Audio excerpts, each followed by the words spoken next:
Pega o Evangelho, abra em João capítulo 4, versículo 34. Olha ao teu lado, veja se tem alguém sem o Evangelho e mostre aonde nós vamos ler. Jesus disse-lhes, ele está falando com os discípulos, tá? Discípulos que estavam em treinamento para fazer o mesmo trabalho que Jesus fazia. Jesus disse-lhes, a minha comida é fazer a vontade daquele que me enviou e realizar a sua obra. Amém? Vou ler de novo, porque os discípulos estão com Jesus numa cidade estranha, é hora do almoço, eles foram comprar comida, e quando eles voltam, trazendo a comida para Jesus, Jesus não quer comer.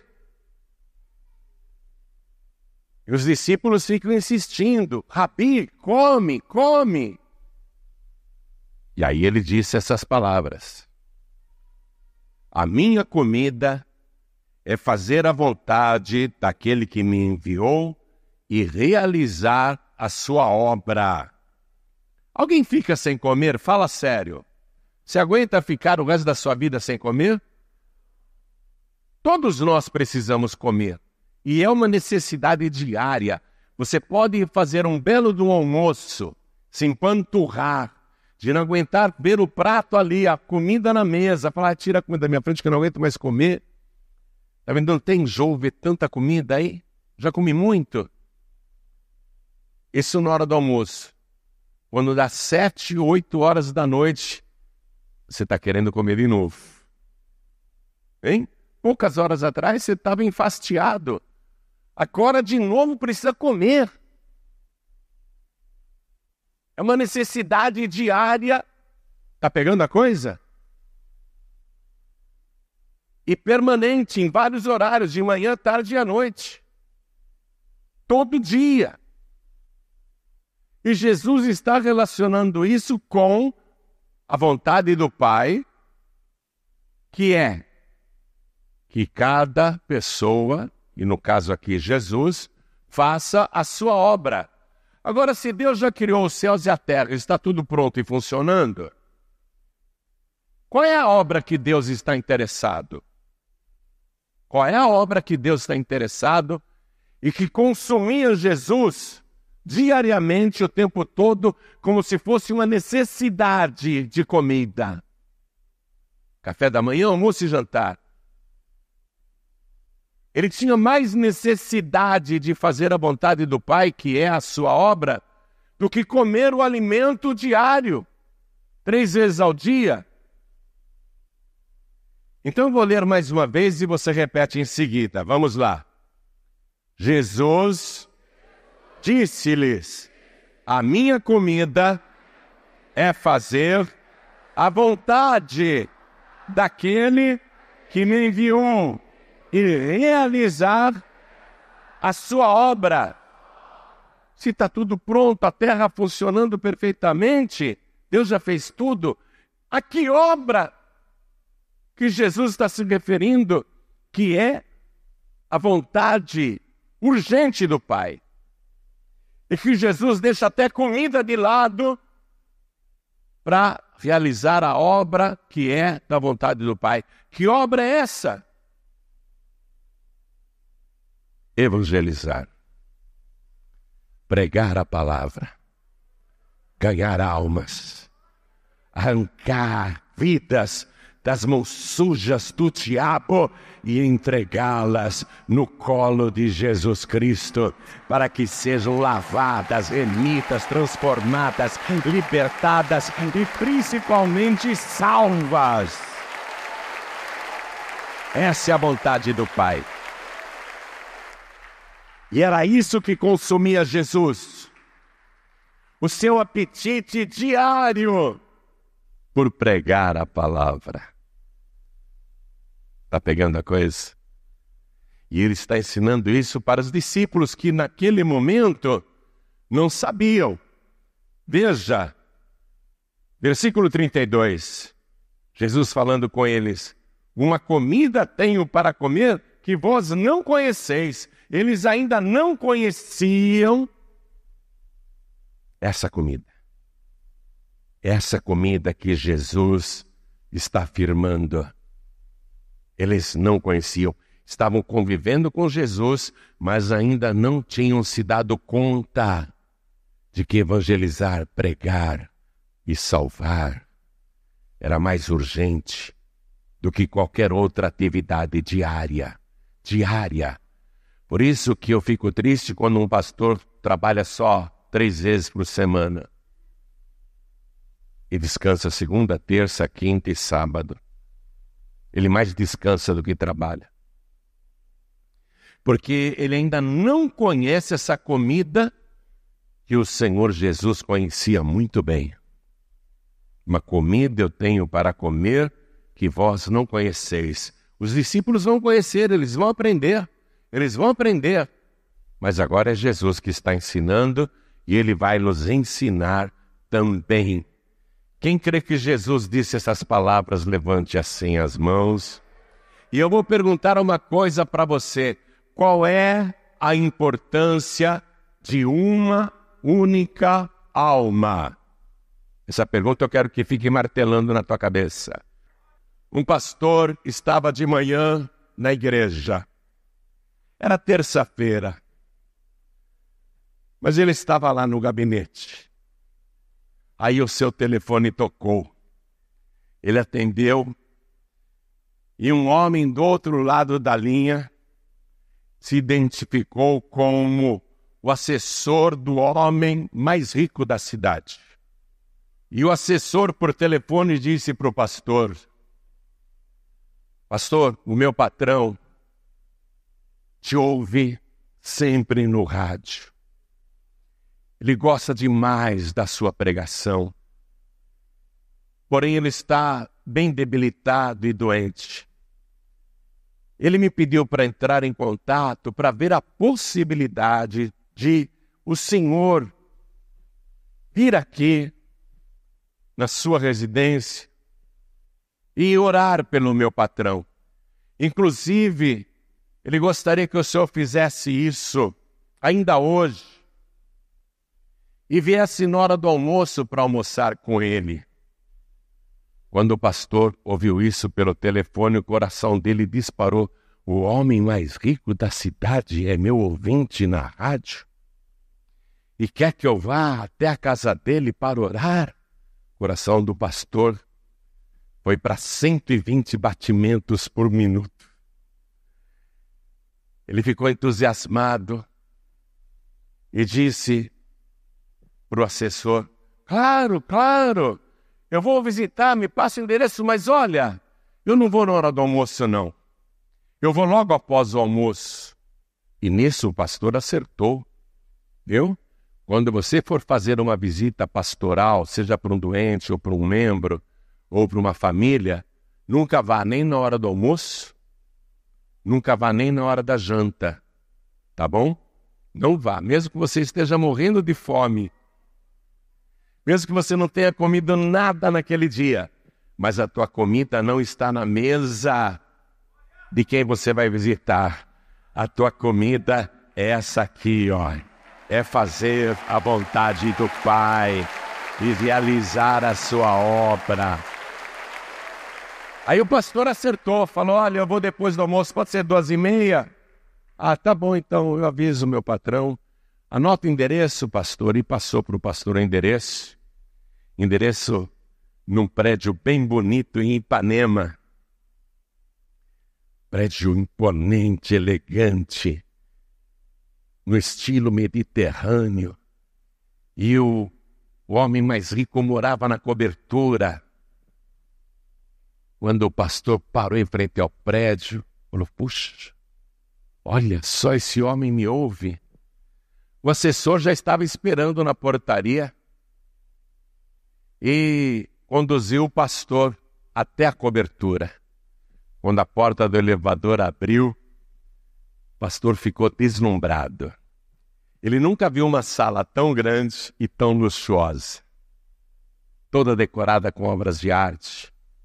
Coisa fina mesmo, coisa muito fina. O pastor nunca tinha visto algo parecido em toda a sua vida.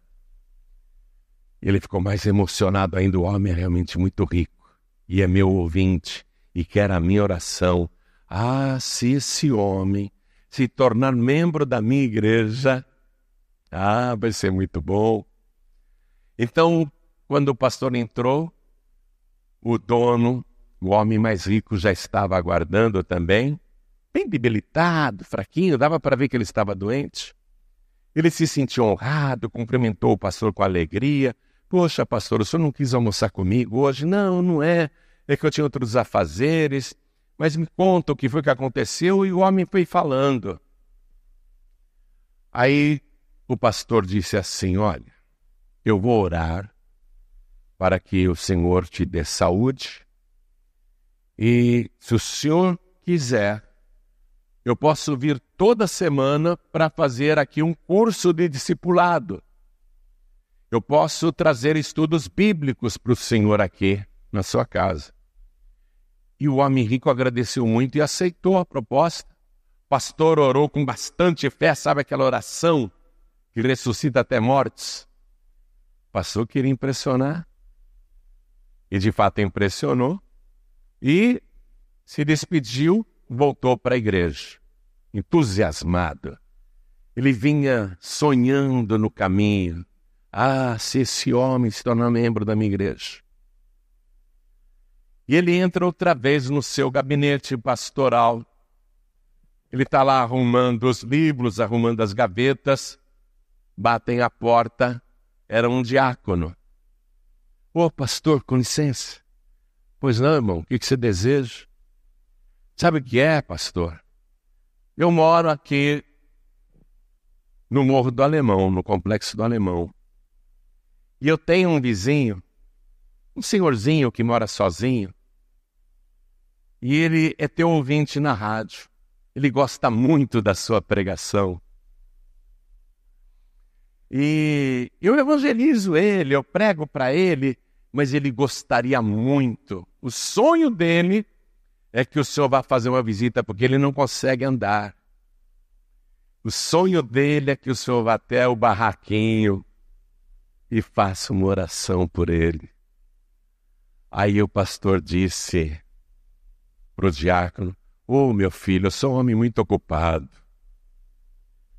Tenho tempo não. Olha, faz o seguinte, chama o meu pastor auxiliar aqui, que eu vou mandar ele fazer uma visita para esse teu vizinho, tá bom? Ah, sim, senhor, muito obrigado, pastor. E o que você está sentindo foi o que Deus sentiu. Tristeza. Porque qual é a importância de uma alma? Qual a diferença da alma do rico e da alma do pobre? Qual a diferença entre a alma do preto e a alma do branco, ou do amarelo, ou do vermelho? Qual a diferença entre a alma de um brasileiro e a alma de um chinês, de um russo, de um japonês, de um árabe, de um judeu, de um italiano, de um inglês, de um americano, de um argentino, de um paraguaio, de um uruguaio, de um boliviano? Qual a diferença entre essas almas? Qual é a importância de uma alma? Qual é a importância de uma alma? Quando Jesus disse essas palavras aqui para os discípulos, a minha comida é fazer a vontade daquele que me enviou e realizar a sua obra. Sabe o que tinha acontecido antes dele falar isso? Ele estava lá no Rio Jordão. Ele saiu do Rio Jordão, ele queria ir para Galileia. De onde ele estava, havia 2 caminhos.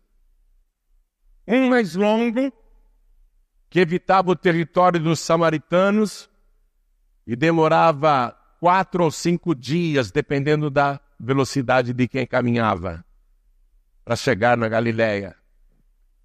E o outro caminho, bem mais curto, que demorava no máximo 3 dias para chegar na Galileia, passava por Samaria. A distância era de 83 quilômetros a pé. 83 quilômetros a pé. Os judeus preferiam fazer um caminho mais longo e mais demorado para não passar pelo território dos samaritanos, que eles consideravam pagãos e hereges, malditos, amaldiçoados. Diziam que todos os samaritanos eram endemoniados. Eles odiavam os samaritanos. Judeu que era judeu não passava por Samaria naquela época. Até Jesus foi xingado de samaritano. Não dizemos que tu tens demônio e que és um samaritano?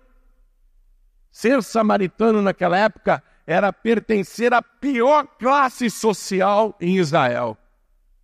Pior até que os publicanos. Jesus tinha duas opções de caminho. Ou ele ia pelo caminho que os judeus preferiam, que era mais longo, mas não passava pelo território dos samaritanos, ou ele iria por Samaria, que era mais rápido. E Jesus resolveu ir para Galiléia fazendo o caminho que todos evitavam. Ele resolveu ir por Samaria, que era um território que os judeus abominavam. Jesus pega os seus discípulos e vai nesse caminho por Samaria. E ele chega ao meio-dia na cidade de Sicar. Sabe qual é a tradução do nome Sicar? A cidade das falsidades.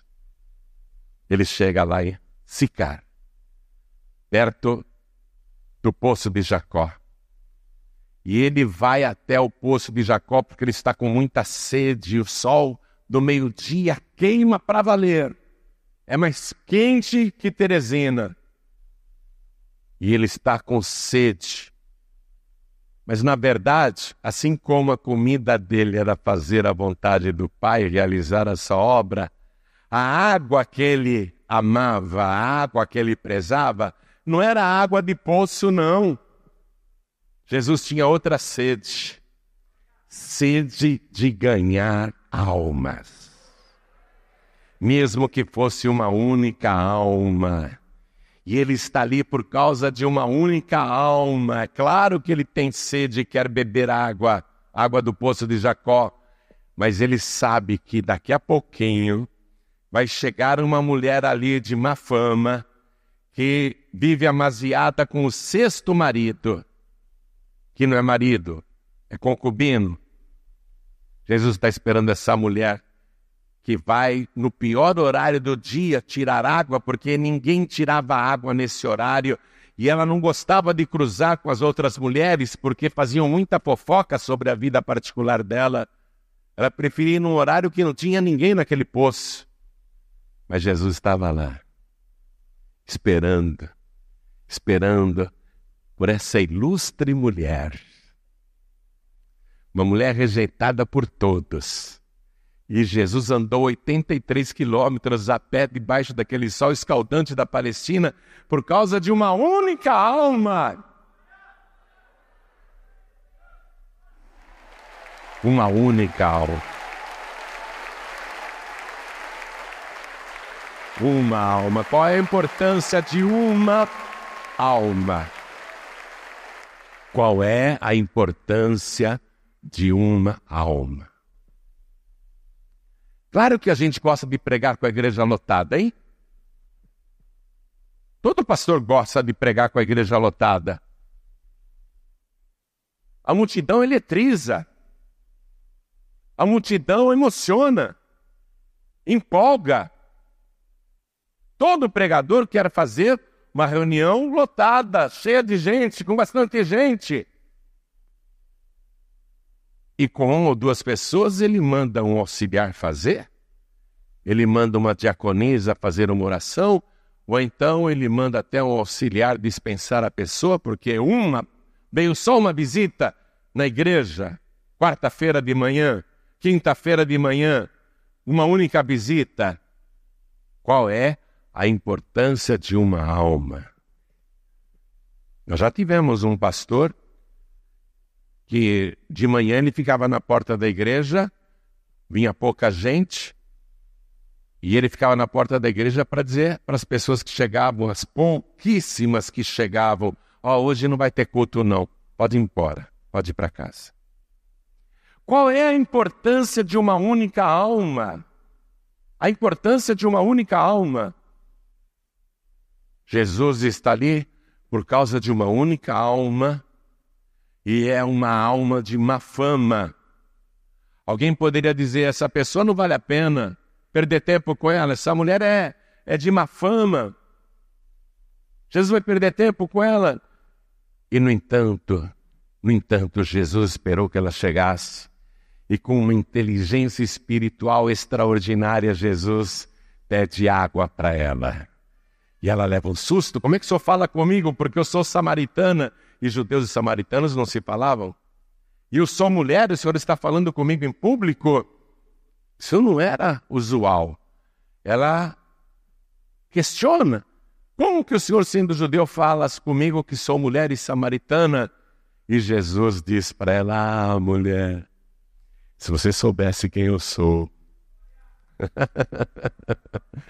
se você soubesse porque eu estou aqui, se você soubesse porque eu vim, mulher, se tu soubesses quem é que te diz, dá-me de beber, tu lhe pedirias e ele te daria água viva. Uma alma. Qual a importância de uma alma? A mulher não entende o que Jesus está dizendo, porque a linguagem é profunda, é teológica. E ela diz, como que o senhor vai me dar água para beber se o senhor não tem como tirar água desse poço e esse poço é fundo? Por acaso o senhor é maior que o nosso pai Jacó, que cavou esse poço com as próprias mãos, e ele bebeu da água desse poço, e os seus filhos também beberam e todo o seu gado? O senhor é maior do que o nosso pai Jacó? Jesus diz para a mulher, mulher, qualquer que beber da água desse poço voltará a ter sede. Mas aquele que beber da água que eu lhe der, nunca mais terá sede.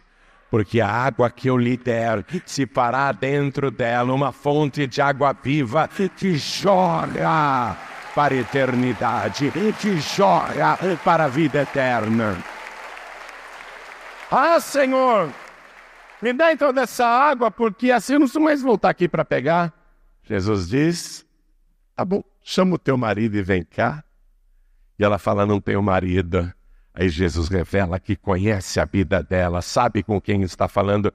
A mulher não sabe com quem ela fala, mas Jesus sabe com quem ele está falando. Forte isso. Verdade, mulher, não tens marido. Isso disseste com verdade. Porque já tiveste 5 maridos e o que agora tens não é teu marido. Vejo que o senhor é profeta, aí começa a conversa. A mulher fica tão maravilhada com a conversa que Jesus acaba revelando para ela coisas que ele não tinha contado nem para os seus discípulos. Como, por exemplo, ele nunca tinha falado para os discípulos, eu sou o Messias, eu sou o Cristo. E isso Jesus diz para ela, pela primeira vez, para aquela mulher, para aquela única alma. Qual a importância de uma alma? Jesus está dando toda a importância. Ela é tão importante que Jesus a considerou até mais importante que os discípulos, porque ele revela pela primeira vez que é o Messias. A mulher se empolga, larga o vaso ali e sai correndo para chamar os moradores da cidade. Vai lá no campo onde eles estão trabalhando e diz, olha, eu encontrei um homem que falou tudo da minha vida. Por acaso ele não é o Messias? Todo mundo largou o que estava fazendo e foi correndo até Jesus. Foi nesse meio tempo que Jesus disse, eu tenho uma comida mais importante para comer, que vocês ainda não conhecem. Aí Jesus, olha, está vindo aquela mulher na frente correndo, e aquela multidão atrás dela, e ela apontando, é ele o Messias. Ele falou tudo da minha vida, e ela está correndo, e a multidão atrás dela. Qual é a importância de uma alma? Aquela única alma que Jesus teve o trabalho de evangelizar, andando 83 quilômetros, deixando até a refeição de lado, deixando a água material de lado. A importância daquela mulher era enorme, Porque além de ter se revelado para ela como Messias, aquela mulher trouxe toda a cidade para ouvir o Rei dos Reis, o Senhor dos Senhores, para conferir se ele era ou não o Messias. E depois que eles ouvem Jesus, eles dizem para aquela única mulher, aquela única alma que ninguém dava importância, eles dizem para ela: mulher, não é mais por aquilo que você disse que nós estamos crendo, porque nós o temos ouvido e cremos verdadeiramente que Ele é o Cristo, o Salvador do mundo. Qual a importância de uma alma? Às vezes você despreza uma, e essa uma pode trazer a família toda para a igreja. Às vezes você despreza um e expulsa da igreja e expulsa a família dela também. Qual é a importância de uma única alma? Há 28 anos atrás, eu abri a igreja em Carapicuíba. Vou lá no aniversário da igreja. Mas eu me lembro de uma mulher que era endemoniada, baixinha. Ela vinha sempre com a filhinha. Ela ficou tão feliz depois que Jesus a transformou, que ela insistia para eu ir almoçar na casa dela. E toda semana ela insistia.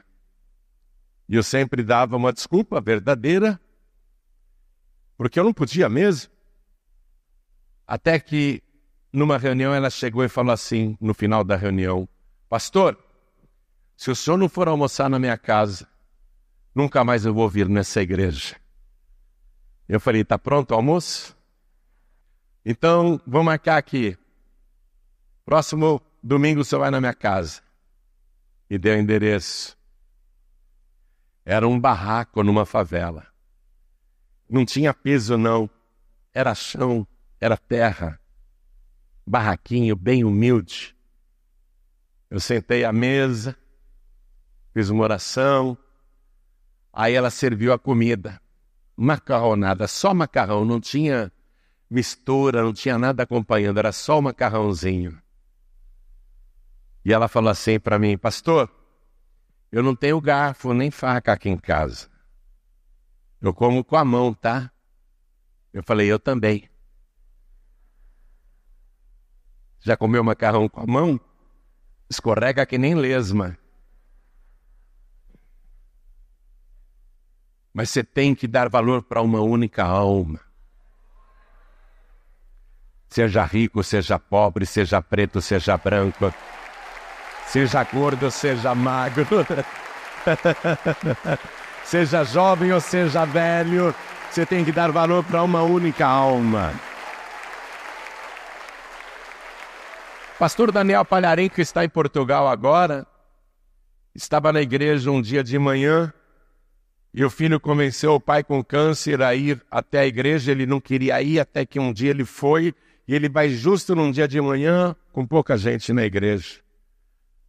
Pegou o pastor no corredor: pastor Daniel, esse daqui é o meu pai, ele está com câncer no rosto, uma ferida enorme aqui que escorria água, uma secreção, rosto deformado. Faz uma oração por ele, pastor.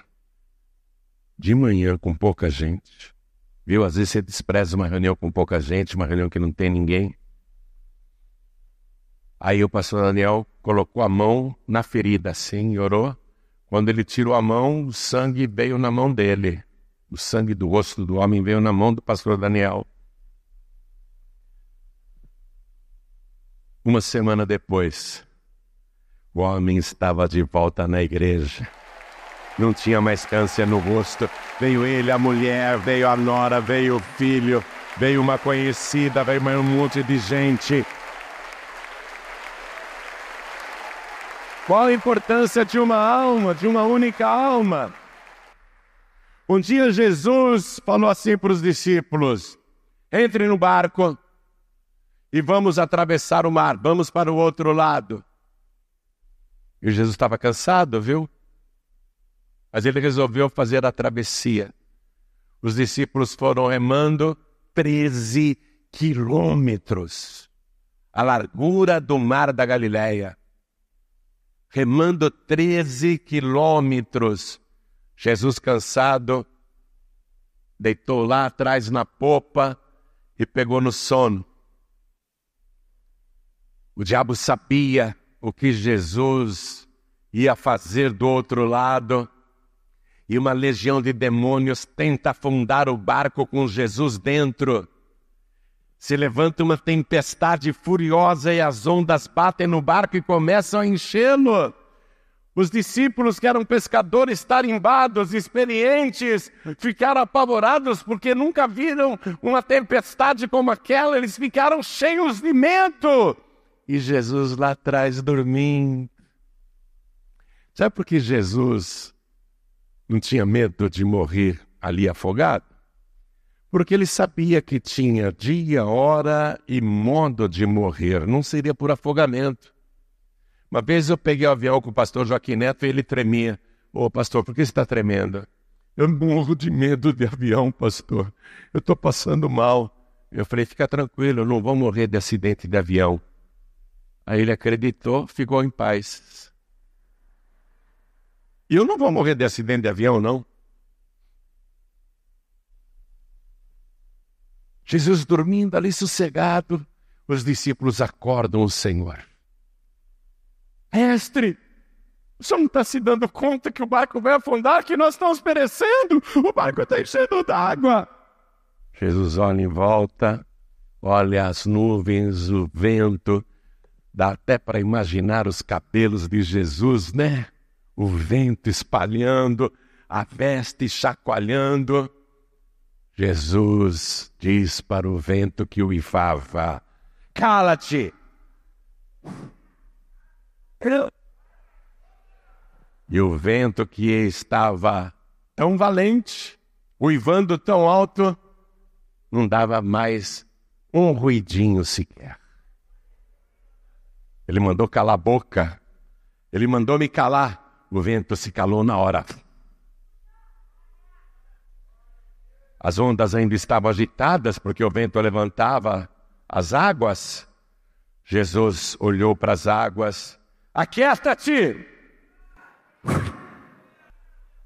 Na hora, os discípulos ficaram cheios de medo. Quem é este que até o vento e o mar lhe obedecem? Aí eles chegaram do outro lado. Jesus fez a travessia e enfrentou aquela tempestade por causa de uma única alma. Não era o empresário mais rico daquela cidade. Não tinha um banquete preparado para ele. A única alma que ele foi visitar ali nem roupas usava e morava em sepulcros, se alimentava de carnes de pessoas mortas, comia as próprias fezes e bebia a própria urina. Seus cabelos eram desgrenhados, o rosto sujo, as unhas compridas. Ele era pavoroso. Ele era o terror daquele lugar. Ele era o endemoniado gadareno, uma pessoa que todo mundo evitava e ninguém passava por aquele caminho. Todo mundo evitava. Mas qual é a importância de uma alma? Jesus não evitou aquela alma. Ele visitou aquela alma. Você está compreendendo isso? Uma alma. Ele foi ali por causa de uma alma, por causa de uma pessoa.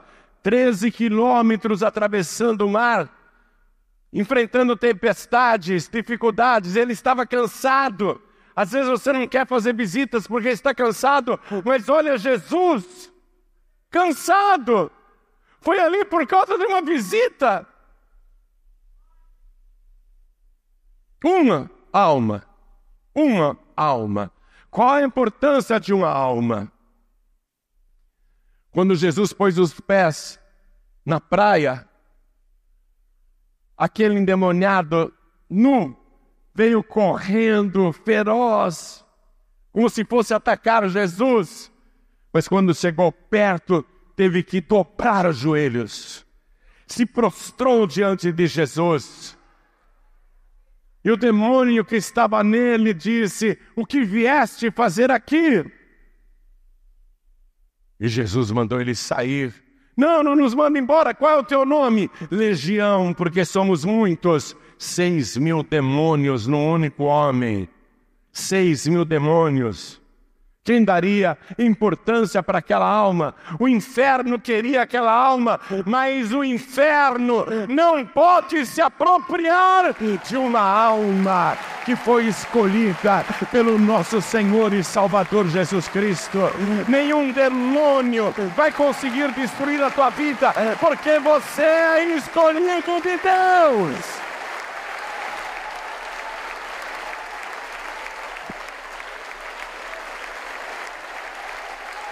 Por favor, Jesus, sabemos que Tu és o Filho de Deus.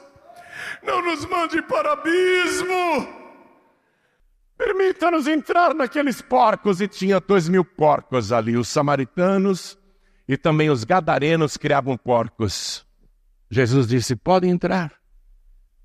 Quando aqueles demônios saíram do rapaz e entraram nos porcos, houve um estouro da manada, da vara de porcos. Disparou, se precipitou e correu em direção de despenhadeiro, e todos os porcos foram caindo e se afogando. 2.000 porcos se afogaram.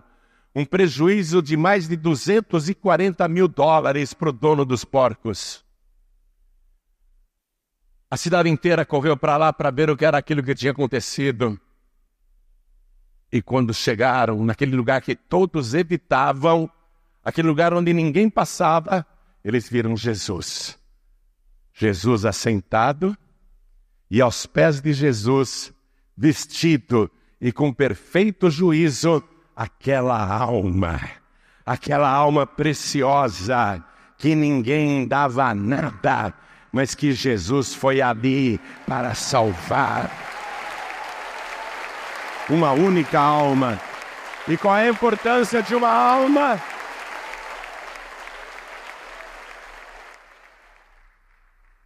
Quando os gadarenos viram o prejuízo e os porcos boiando no mar afogados, suplicaram para Jesus ir embora, porque Jesus tinha trazido a destruição.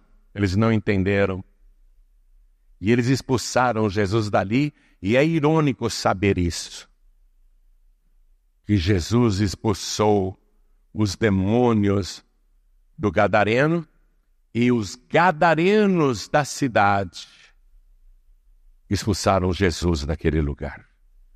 Os gadarenos fizeram o que nem Satanás conseguiu. Eles expulsaram Jesus daquele lugar. E Jesus não é o tipo que diz: não, eu fico aqui, ninguém me tira. Ele não é desse tipo, viu? Jesus não finca o pé. Jesus não arromba a porta. Ele diz: eis que estou à porta e bato. Ele não arromba a porta, não. Se alguém ouvir a minha voz e abrir a porta, eu entrarei em sua casa e com ele cearei, ele comigo. Jesus não usa violência. E se não o querem, ele humildemente vai embora. O diabo não, né? O diabo não sai assim, não. Eu me lembro de uma alma que começou a frequentar a primeira igreja da Paz e Vida na Avenida Rio Branco 511, que existe até hoje. E ela era mãe de santo, artistas, políticos, intelectuais, viviam no apartamento dela porque ela era poderosa na feitiçaria. Mas ela me ouviu pelo rádio e veio ali na reunião. Quando eu coloquei a mão nela, ela caiu possessa, rosnando, e dava um trabalho tirar, porque eram muitos demônios que ela tinha. Toda a reunião praticamente ela caía, foram meses de libertação. E quando ela ficou liberta, ela não queria mais mexer com macumba, feitiçaria. E quando os intelectuais e artistas e políticos iam lá para encomendar trabalhos, ela dizia: eu não trabalho mais com isso, só agora sirvo a Jesus Cristo. Aí todos eles desapareceram, menos os demônios. Todos os clientes foram embora, menos os demônios. Ela chegou um dia na igreja e falou assim: pastor, ora por mim, porque os demônios falaram que se eu não voltar a servi-los e fazer os trabalhos, eles vão me dar uma surra. O nome dela era Marineusa. Falei, Marineusa, como assim te dar uma surra? Eles vão me dar uma surra. É alguém que vai invadir tua casa e te bater? Ela falou, mais ou menos. Eu não entendi ainda. As vidas só tinham uma igreja naquela época. Numa sexta-feira ela vem com a cara toda arrebentada, desfigurada. Falei, o que aconteceu, Marineusa? Ela falou, os demônios me deram uma surra. Eu falei, como eles te deram uma surra? Como? Me explica como é que é isso?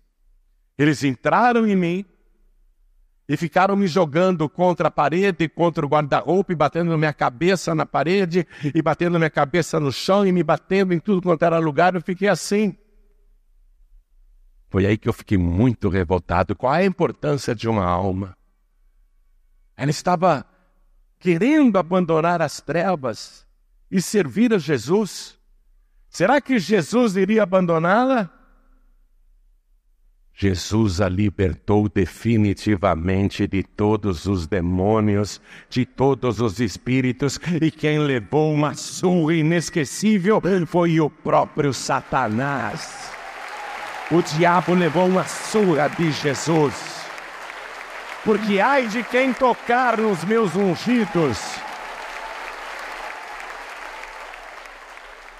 Aquele moço de Gadara, agora vestido e no juízo perfeito, ele implora para Jesus, deixa eu ir com o Senhor. Deixa eu entrar no barco. Deixa eu te acompanhar. Uma única alma. Qual é a importância de uma única alma? Jesus disse para ele, não pode. Volta para a tua casa, volta para os seus e anuncia-lhes, essa é a vontade de Deus. E anuncia-lhes tudo de maravilhoso, as coisas maravilhosas que o Senhor te fez. E o Evangelho nos conta que ele saiu feliz e foi por 10 cidades, atenção, aquela única alma que ninguém dava importância, se tornou o evangelista nas 10 cidades gregas chamadas Decápolis. Ficavam dentro de Israel essas cidades, mas eram de cultura grega. E lá ele começou a anunciar para todo mundo, eu era um endemoniado, eu era um perdido, ninguém me dava nada, até que Jesus me resgatou, Jesus me salvou. E ele converteu muita gente, não só os da sua casa. Pastor, não despreze uma alma. Porque uma alma pode trazer uma cidade inteira. Não despreze uma alma. Visita, atende, ouça com paciência. Não expulsa ninguém da igreja. Não maltrate ninguém, mesmo que a pessoa te pareça tão sem importância. Porque para Deus não há pessoas sem importância. Para Deus, cada alma é importante. Jesus foi em Samaria para salvar uma mulher, e aquela mulher trouxe a cidade para Jesus. Jesus foi em Gadara para salvar um homem, e aquele homem atraiu todos os gadarenos que expulsaram Jesus, não quiseram Jesus, mas Jesus disse, tudo bem, vai pregar o Evangelho e contar para todo mundo as grandes coisas que o Senhor te fez. E ele foi pregando nas 10 cidades gregas, em Decápolis. Uma alma pode te trazer uma família inteira, uma rua inteira, uma parentela inteira. Não despreze uma única alma. João, o discípulo que escreveu o Evangelho, e o André foram os 2 primeiros discípulos de Jesus.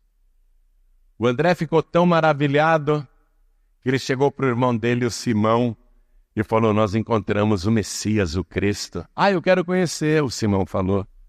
Quando ele chegou na frente de Jesus, o Senhor disse, a partir de agora o teu nome não será mais Simão, mas será Cefas, que traduzido quer dizer Pedro. A partir de agora o teu nome é Pedro. Pedro foi um discípulo que deu muito trabalho para Jesus. Muito. Durante 3 anos. Mas depois que Jesus ressuscitou e subiu aos céus, foi Pedro que teve a coragem de pregar o evangelho no dia de Pentecostes, e aquela única alma ganhou 3.000 almas para o nosso Senhor e Salvador Jesus Cristo. 3.000 pessoas foram batizadas no mesmo dia, depois de ouvirem uma pregação poderosa de Pedro. Uma alma. Amém? Uma alma. Eu quero que você seja um ganhador de almas. Pastor, eu não sou pastor, eu não sou pastora, mas Jesus te nomeou. Ele diz assim: não me escolhestes vós a mim, mas eu vos escolhi a vós, e vos nomeei para que vades e deis fruto, e o vosso fruto permaneça. Para Deus é urgente isso. E isso tem que ser a sua comida. Vamos ficar todos de pé e reler juntos isso aqui, ó. Só que você vai falar agora, repetindo as palavras de Jesus, mas dizendo com a tua boca como se você fosse o autor dessas palavras. Entendeu o que eu disse? Você vai repetir as palavras de Jesus, mas vai dizer com a tua boca como se você fosse o autor dessas palavras. Entendeu? Vamos lá. A minha comida é fazer a vontade daquele que me enviou e realizar a sua obra. Deixa eu fazer uma coisa agora. Eu penso que aqui só tem líderes e obreiros, não sei, não conheço todo mundo. Mas quem sabe tem alguém aqui hoje, que veio até por curiosidade, porque a reunião é aberta. E ainda oficialmente você não recebeu Jesus diante dos homens, como teu único, suficiente, exclusivo e eterno Salvador. E Jesus disse assim: quem me confessar diante dos homens, também eu o confessarei diante do meu Pai que está no céu. Quem sabe hoje tem uma alma, ou 2, ou quem sabe mais, aqui que quer entregar a vida para Jesus. Se tem alguém aqui que quer receber Jesus como o único, suficiente, exclusivo e eterno Salvador, ergue a sua mão o mais alto que puder. Ergue a sua mão. E tem, hein? E tem. Quem ergueu a mão, vem aqui para frente, por favor. Essa é a obra do Senhor. Uma alma, a tua alma conta, a tua alma é preciosa, a tua alma é tudo o que o Senhor quer. Vamos aplaudir mais ao nome de Jesus, que está chegando mais. Está chegando mais, vamos aplaudir mais ao nome de Jesus. Uma alma vale mais do que todo ouro e toda a prata desse mundo. E está chegando mais, vamos aplaudir mais. E está chegando mais, vamos aplaudir mais. Essa é a obra do Senhor, essa é a vontade do Pai, essa é a obra que Deus quer que você faça, que você ganhe almas. E olha quanto está chegando, vamos aplaudir mais, vamos aplaudir mais. Vamos aplaudir mais.